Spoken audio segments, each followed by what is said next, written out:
আসসালামু আলাইকুম। সার্ভেয়ার নোটবুকে আপনাদের স্বাগতম। এখন আমরা শিখব প্রয়োজনীয় সার্ভেয়ান ভাষার পরবর্তী 5টি শব্দ। মজে মজে শব্দটি বিভিন্ন অর্থে বোঝাতে ব্যবহৃত হয়। তার মধ্যে দুইটি হচ্ছে পারা যায় বা ঠিক। মজে অর্থ পারা যায় বা ঠিক।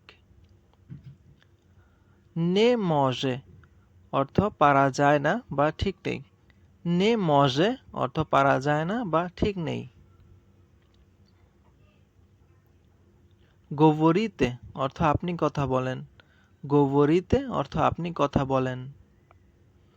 রেজিউমেম অর্থ আমি বুঝি। রেজিউমেম অর্থ আমি বুঝি। নে রেজিউমেম অর্থ আমি বুঝি না। নে রেজিউমেম অর্থ আমি বুঝি না। Please like, comment, share and subscribe my channel. Thank you.